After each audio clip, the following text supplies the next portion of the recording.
Now, the Public Enterprises Department says South African Airways is in good financial state, so much so that it can fly solo for the next 18 months. The 3-year-long talks between Takatso Consortium and the department to take a 51% stake in the carrier collapsed last month. Let's speak now to the Deputy Minister of Public Enterprises, Obed Bapela, on the future of this airline. And the Deputy Minister joins me in studio. Deputy Minister, thanks for your time. Thank you very much. Thank you for visiting us here. 18 months, for now, SAA is good to fly solo. What happens after? Well, 18 months is just an estimation. It can even go beyond. But obviously, if there are to remain only flying 13 aircrafts, as is the case.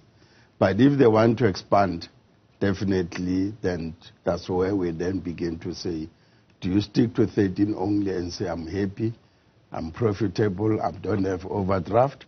Or you then want to expand to go back to our glory, because that's where we used to be, like competing with Ethiopian, with Kenya Airlines and others. So, and I think we are the big boy of the continent, so we really want them to go that direction. But obviously, that's when the engagement on the strategic equity partner will have to come in and say, alone with the fiscus, which is under depressed and so much in demand, we do not be able to cope, because every SOE has been going to the treasury for this bailout or recapitalization. So we need then to have something that can run solo, but unfortunately not for a long time, with only 13 aircrafts flying. So crucially, what you are telling us is that the strategic equity partner is still important for SAA. Am I hearing you correctly? Definitely, for its growth. Definitely, we will definitely need a strategic partner. But who has control? Because the Takatso deal was clear that the private equity partner or the strategic equity partner would enjoy 51%, which means it would be the controlling partner. It has a controlling stake. We'll really prefer a model where the state remains a majority shareholder. You look at quite a number of other airlines. The state is in control. In Mozambique, the state is 91%, and then the rest of the other percentage goes to. But they don't fly continental wider. They don't go too much international. So we are in that space where we are known to have been in every destination. So if you want to reoccupy that space, definitely strategic partner, but the state must be a majority, because the negotiations with Takatso, unfortunately, it was when the airline was on the ground in business rescue, either going towards liquidation, with many creditors already on its neck, and the banks were no longer able to give any money. So what do you do under that particular situation? To save the flag, we then had to go for whoever had the money, and these were the demands of the person with the money. Now we are in a better position. We can negotiate better, because the department did negotiate for a 60-40 with Takatso, but Takatso said, no, it must be the other way around. You don't have the money, you need me. So now we have the money. We are not owing anybody, so we can talk and say, we want to grow. Who do you go for? Then we can then look at percentage thereafter. The biggest worry, though, for those employed at SAA is job security. That you can only guarantee for the next 18 months before it comes back as a going concern. Do I have that correct? No. The 18 months is just to say we are safe for so long as we continue operating as we are, beyond 12 to 18 months. But if you want to keep it at 30 aircraft, the jobs are still secured, because they have signed contracts of 5 years. So we can go up to 5 years with the current scenario of 13 aircrafts, adding them bit by bit with whatever cash flow that is there. But it's going to be a slow growth. But if you want to go the faster growth, it means then we need a person with big money. However, that must then be in the terms of the state that says we are in charge, we are in control. Crucially, yes, the deal is off the table, but Parliament is saber-rattling. They are clear, an investigation must be had. What is the stance of the department into this collapse deal? Well, look here, the Portfolio Committee has made its own recommendations to Parliament, and it's still recommendations. And then Parliament has a process of the matter being tabled before Parliament for adoption. It has not reached that particular stage. But obviously, the department is not happy with certain aspects of the reports that are having a lot of incorrections and distortions. And therefore, the minister has been trying to really say, but this is not how it is. But then Parliament said, no, we are independent, an oversight body. This is how we want to do it. But maybe by the time it goes to Parliament floor for adoption, we'll have found each other. I do not know if it ever happens, because Parliament is now in recess almost. Right. And we're just left with 60 days before elections. So this can be a matter that can be carried to the 7th Administration Parliament to pick up if they want to do so. Very important here, Deputy Minister. You say there are certain elements that the department is not happy with. Is the solution not to play open cards and release the documents upon what this deal was predicated upon, so that parliamentarians and indeed the general South African public rest easy that there was no smell of corruption here? Well, the department is on record to say nothing to be hidden, nothing that is undoing there that people can doubt. However, the documents were released to the Portfolio Committee. They've seen them. Unfortunately, they couldn't take them away, and then they've seen it. So if there are issues... Why not? Why is it that they should still remember, be kept at the confidential? time, the deal was still on the table, and then there were confidentiality matters. And I think in any deal that you go through, until the deal is finalized, then everything goes public. But at that time, they were still negotiating with the view that there will be it will be a deal breaker for the Takatso. But by the time it broke, it was at the time when the Parliament was looking at the documents. The deal is collapsed now. Now that we are over that period, obviously the Parliament is still sitting on that. The deal is off now, and then people can then begin to then say, either use the process of Parliament and say, now that the deal is off the table, can all the documents now come so that we can scrutinize for any suspicion? So let it be that way, if that's what the Parliament wants at a particular point in time. So help us understand here, Minister. If there is nothing untoward about this deal, is the intention of Minister Gordhan to go to court in order to stop the investigation? Well, Minister Gordhan is on record that if the report goes as is, he will then take the right of going to court.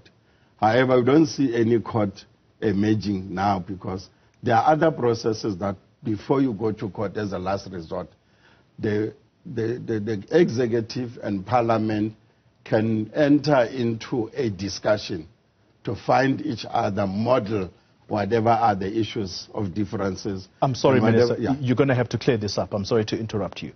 If the report goes as is, what amendments would still need to be done on a report whose deal has completely collapsed? Why not just release the document? What is it about these documents that is worrying for the Minister of Public Enterprises? Well, there's nothing in the documents, I must assure you clearly. So I don't know why people are as worried. But yes, it's a point when you say, why can't the documents go public without Parliament processes, just for the Minister to say, now that the deal is off, this is what was in the deal. Yeah. And then obviously that matter can then be looked at. I will have to engage with the Minister to say, Minister, the public is worried, and I think the question that you are raising is valid, and whoever are the viewers now, they also want to hear, what is it that we are hiding? And we have been saying on record as department, we are hiding nothing, But obviously, for so long as these documents do not go public, except for those areas of Takatso where they're going to get the money, or who was funding them, probably they might then say, this is our information as a company. It might be public without that particular knowledge, because the knowledge belongs to a company that was in negotiations with government. So it's baffling for you as well why the minister would want No, I didn't say it's baffling me. I'm just saying the question you are raising is legit.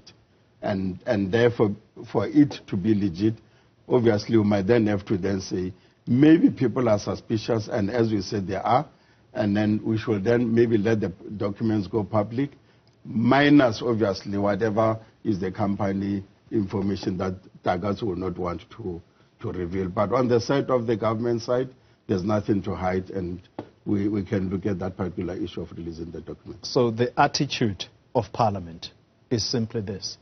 If the minister is going to go to court to challenge the investigation that is going to be mounted by Parliament, then he must do that with his own private funds, not using government money. Is that something that the minister would be willing to agree with? We have not reached the court. There are other processes. There's a leader of government business, the deputy president, who may call a meeting of government, the governing party, and also Parliament to negotiate and say, what is it that we are crossing around? What are the issues that we are differing around? And then can then, rather than go to the courts, find a model of engagement and negotiations, so that whatever goes to Parliament can go with whatever everybody is satisfied with. That processes have happened many times. They can still happen in that way. The issue of going to court is just a last resort, but Parliament will not just be taken to court without engagement. The executive, Parliament can easily engage and discuss, and they've always done so in many, many difficult issues.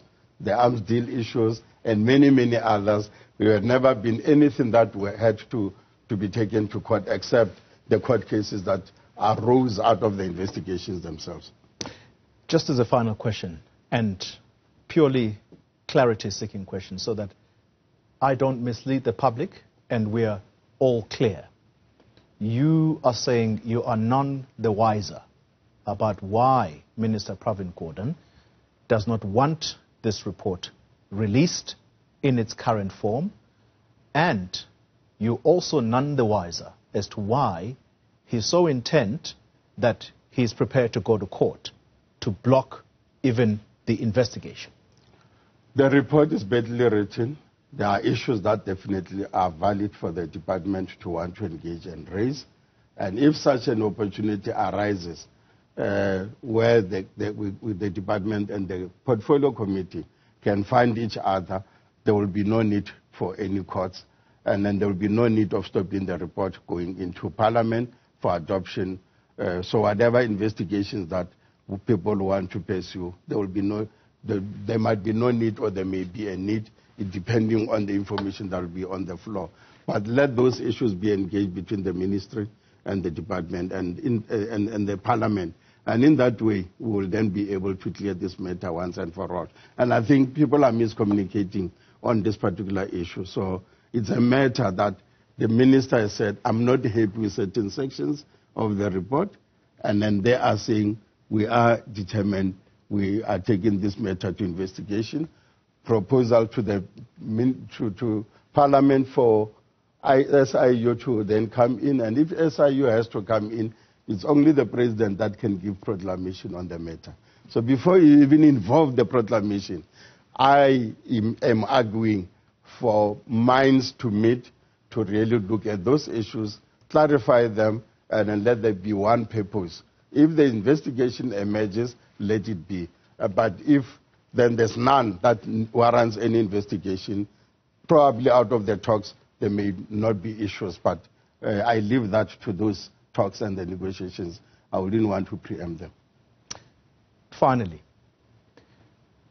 part of what has sparked the interest of the parliamentary committee to want an investigation are the utterances and statements of the former DG, the dismissed DG of Public Enterprises, Takatso Tlhakuti, sitting here today, can you say without a shadow of doubt that his dismissal from the department had nothing to do with him and the issues he may have had with this SAA-Takatso deal, and it simply had to do with him overgoing or overstepping his bounds in the employment of some person as part of security within the department?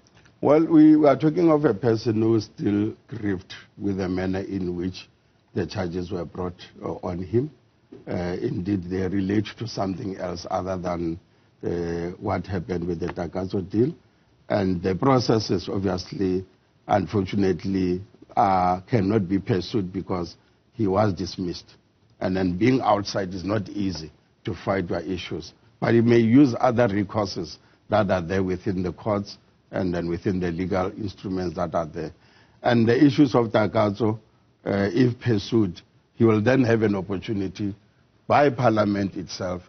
He has been to Parliament, he has spoken in Parliament openly, under closed environment.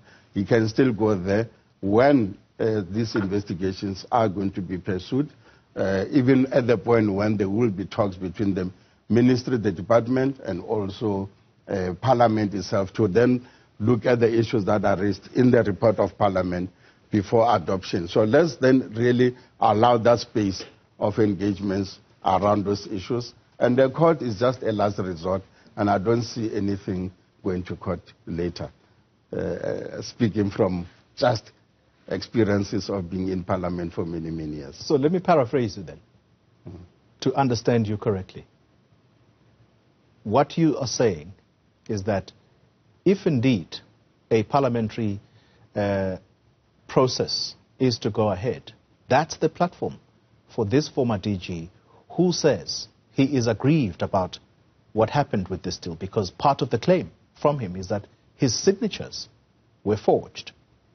Wouldn't that be the opportunity, therefore, to put things wide open and to say, indeed, let's investigate whether his signature was forged in order to approve certain things? Well, obviously, if the investigation of Parliament goes to that extent, but what Parliament is recommending is the SIU to investigate, because it can make an inquiry, but it might not have the powers of investigating. It has limitations. Yeah, it has limitations. Right. So that is why they took the route of an SIU. But then let's engage, allow those engagements between the department and Parliament on the content of the portfolio committee, which we respect. Is the portfolio committee unanimous on the issues? Yeah. It's just the certain elements that can then be engaged. And then the report can still go to Parliament. If indeed there's a decision to go to the SIU, let it be. And then probably that will be an opportunity for the former DG also to then go to that investigative body, but this is exactly, which has an authority. This is exactly the problem that the minister has. This is what he, at least as I understand it, he is standing in the way of the very process to say, let's ventilate these things. He's gone to the extent, I've seen a document where he's gone to the extent of actually directly addressing the chair of the committee to say he appears to have some kind of a drive, almost a wedge driver here. Why is it that this seems a personal matter now between the minister and the chair of the portfolio committee? They are both members of the African National Congress, and it's easy to really bring them into a meeting to really reconcile on those particular issues of personalities that are unfortunately developed along the way. So you do agree that this has become a personal matter? Well, I didn't say so. I just say we could call them if indeed it has reached that particular point. No one has lodged a complaint with the chief whip as yet about personalities. It's the reading of you and other people standing and sitting where you are about those particular personalities. Yes, The language has been a bit rough during the engagements and the talks, but it has in a close environment, and we hope therefore that whatever has happened in those close environment, let's respect it. And if such personalities are there, the chair is at liberty to approach the ANC, so is the minister, so that the ANC can then resolve the issue if indeed there is such an occurrence. But I don't know of any complaint up to this point. Deputy Minister at Public Enterprises, Obed Bapela.